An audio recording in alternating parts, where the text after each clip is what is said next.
Hello and welcome to this short video about evaluation points for sociological explanations of victimisation. So this is for OCR G673 Crime and Deviance exam, A2 paper. This is for the victimisation topic, so we're looking at how to evaluate the perspectives and theories.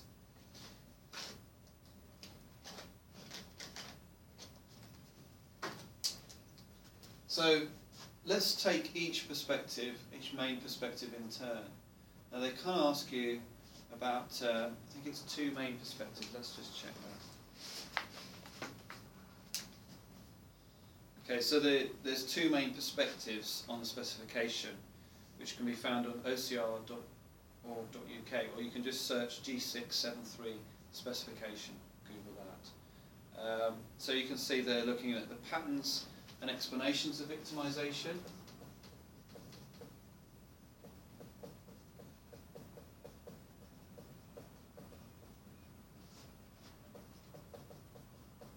And so we're going to look at those areas. They're looking at left realists and feminism. We're going to look at the individuals and social groups most likely to be victims, so in terms of class, age, gender, ethnicity and place. We need to refer to theories, including left realist perspective and feminist perspective, but we can also refer to theories like functionalists, Marxists,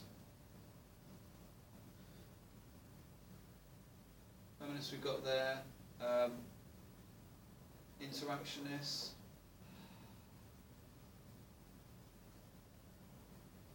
neo-Marxism,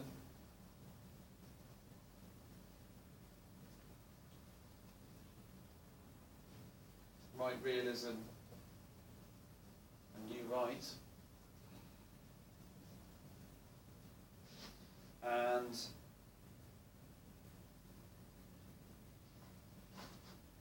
we can include subcultural theories there.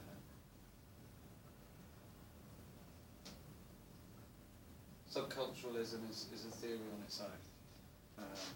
It's influenced by different theories. So some subcultural theories fit in with functionalism. They look at the structure and culture of society and the goals. And some theories fit in with Marxism, so they look at the idea of kind of a way of coping with exploitation.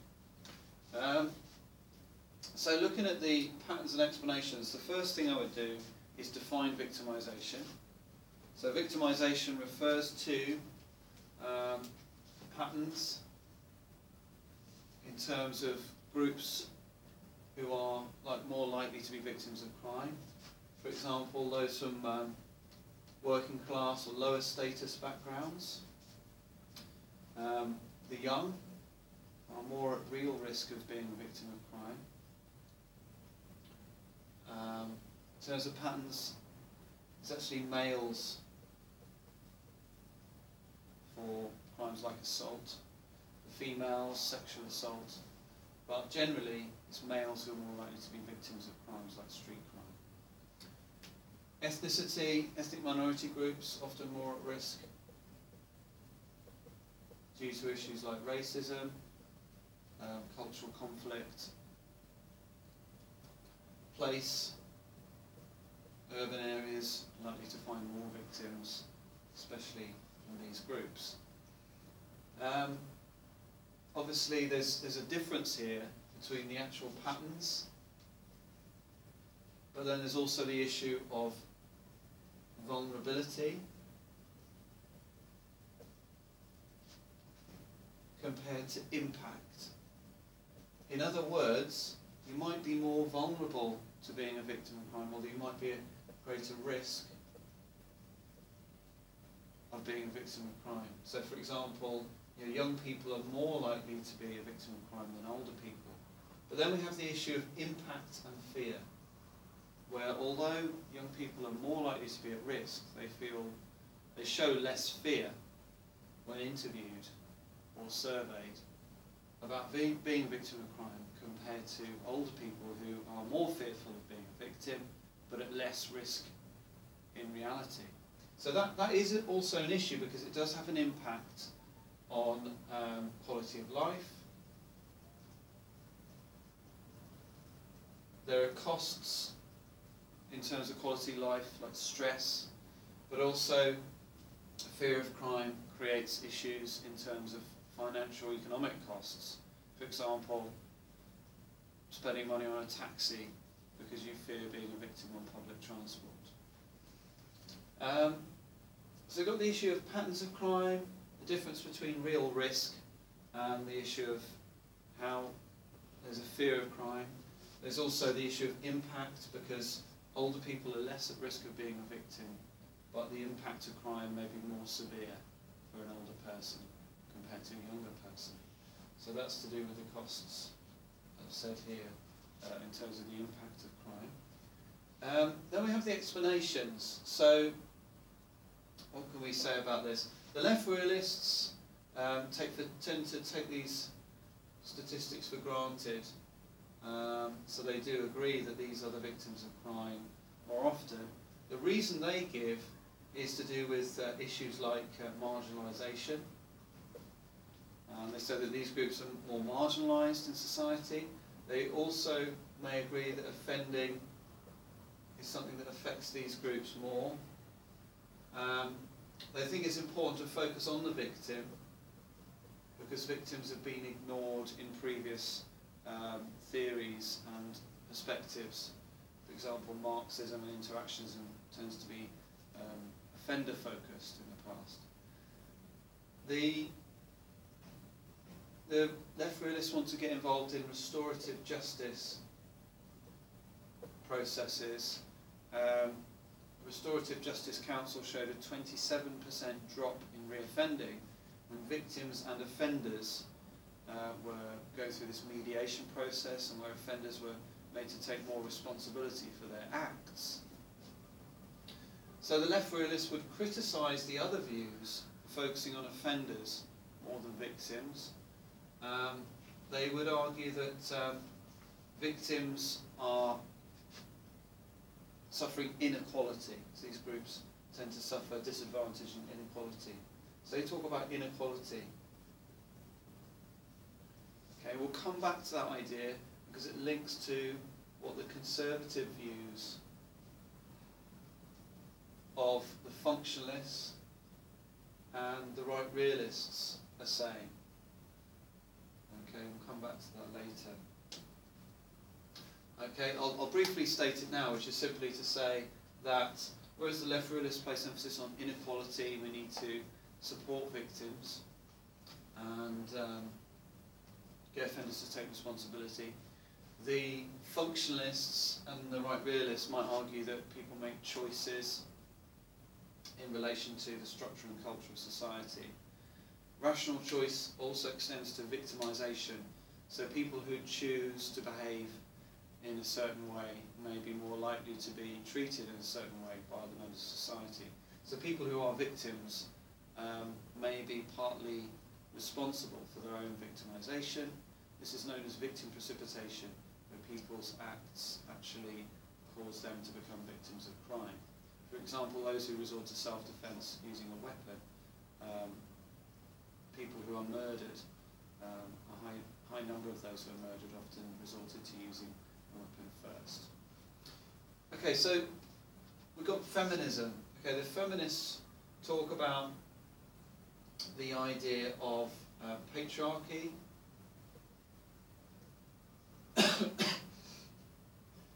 They would talk about the fact that female victims have been ignored because it's in the private sphere of the family.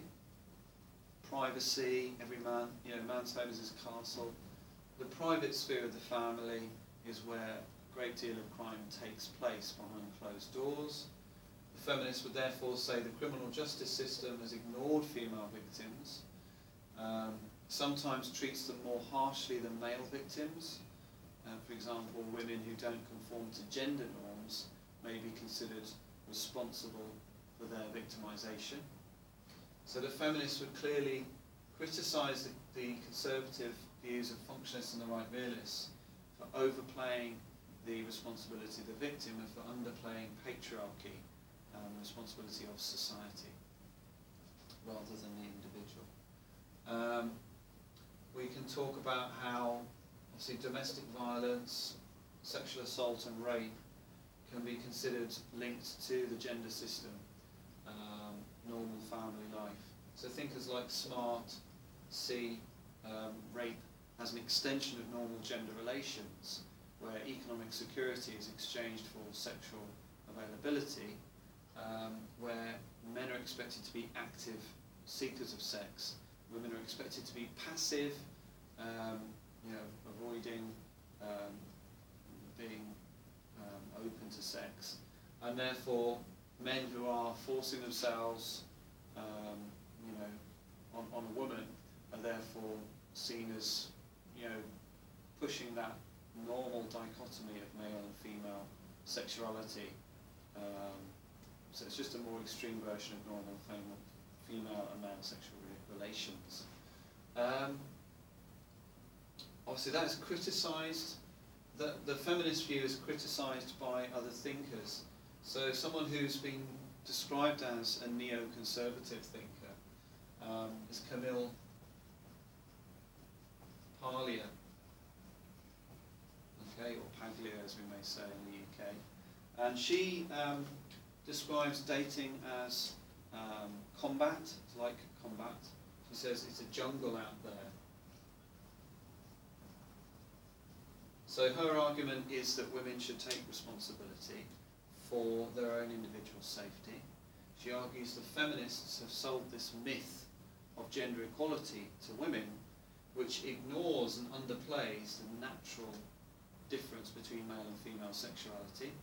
She says women should not leave a party alone with a man and assume that he will be a nice man, and that you have to be careful because sexuality is nature's flame. So Paglia is saying you can get burnt. So women have been given this myth by feminism, which ignores the reality of male and female difference, which explains differences in victimisation and the types of crimes that victims experience from both genders. The functionalist view, the conservative view, as I said before, is to do with rational choice. Okay, so you've got this idea from Wilson and Hershey talk about rational choice as part of a right-wing theory. So remember, the right realist, new right view, has got two strands. It's got a liberalism strand and it's got a conservatism strand. So the liberalism strand is saying the individual should be free to make their own choices because human beings are rational and they can decide what is best for them. But that means that we should reduce people's dependency on the government, and therefore we should criticise feminists for arguing society is responsible for victimisation. Instead, this view is saying that feminists overplay society and ignore the responsibility of the individual, who has the right to freedom but also has a responsibility to look after themselves and be self-reliant. The conservative view is saying that we should maintain and conserve tradition and institutions.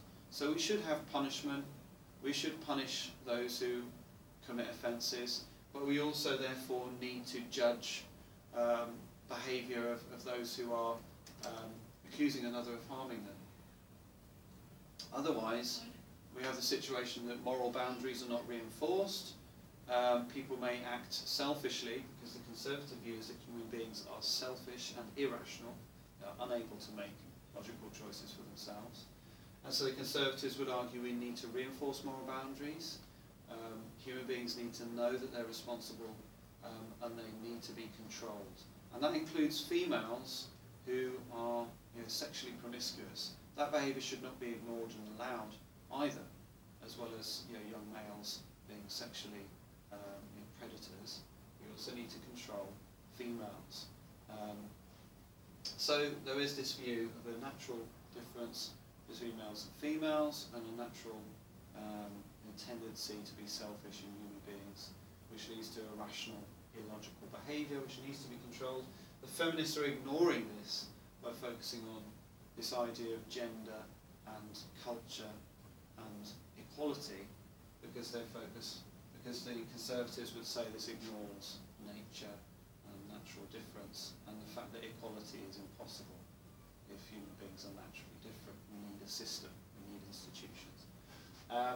In solving victimisation, therefore, we need to deal with behaviour and not just assume that we need to punish offenders.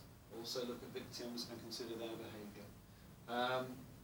I mentioned before the concept of victim precipitation.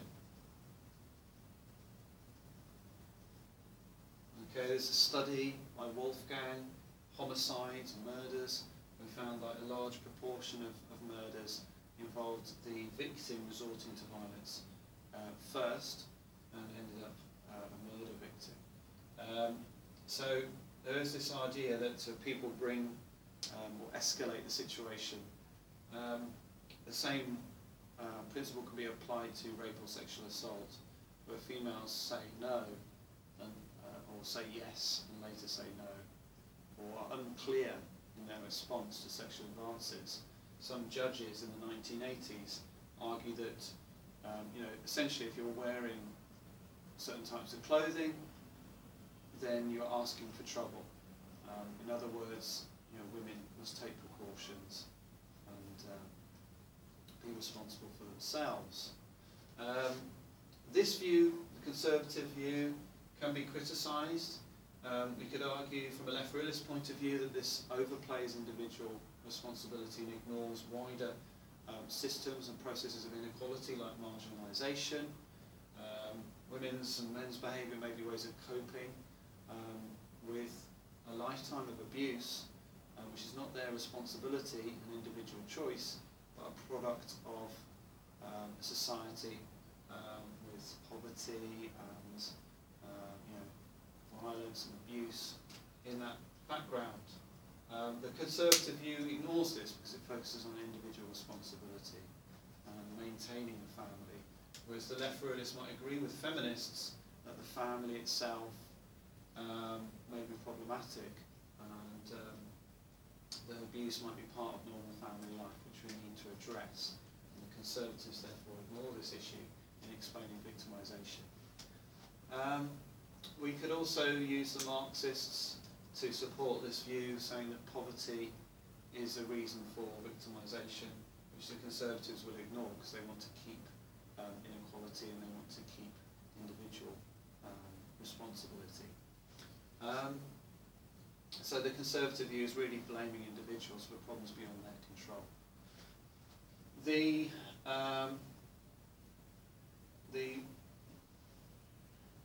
The subcultural view, let's look at the subcultural view. Okay, thinkers like Cohen argue that cultural deprivation, a lack of values from family upbringing, and a sense of frustration, status frustration, because working class boys can't live up to the middle class measuring rod of the school and education, leads to them adopting subcultural values where they turn the values of society upside down and they kind of subvert those values. So if they can't achieve success, then they want abject failure. If they can't achieve wealth and possessions, they want to have respect based on other values like aggression, violence.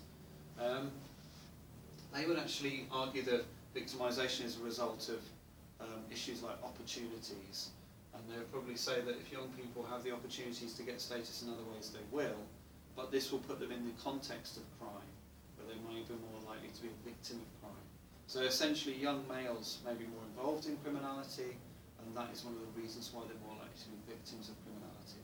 Again, this is blaming the community in terms of cultural deprivation. It's blaming the individual in terms of being involved in a subculture rather than making the efforts to change the situation. So while it does see the problem as partly social, It also sees it as a problem to do with families, communities and individuals. The Marxists would therefore support this criticism, saying that this overplays the issue of families and communities and particular groups, and it ignores how there is criminality across the spectrum. People may be victims of other forms of crime, like corporate crime, and they're often invisible and hidden. Often those crimes are not traced back to the original offenders. So we need to look at victimisation using a wider view. Using the Marxist perspective, we can look at the idea of a critical or radical victimology. The radical victimology approach suggests that we need to take a wider view of crime and harm. So whereas traditionally the conservative view is that it's law-based, so anyone who's a victim of an act which is illegal, that is considered a harm, that is considered a victim. The radical approach sees social harm as a more useful term. So for example, Stephen Tombs says that most of the acts and activities which are most harmful to people in society are considered legitimate and acceptable. So for example, if we look at exploitation, global labour markets, issues to do with the inequality in society, zero hours contracts, the redevelopment of communities and community housing, all of those processes and issues can be seen as forms of social harm. So this is known as a semiological perspective, which looks at social harms rather than only criminally defined harms. And so the Marxists would say we need to widen the definition of harm to include inequality, social inequality, processes like marginalisation, processes like exploitation. This view can be criticised as too radical and ignores the real harm caused to people by acts as defined as criminal under the law. The right realists would argue this overplays society responsibility and underplays the responsibility of individuals to avoid becoming victims of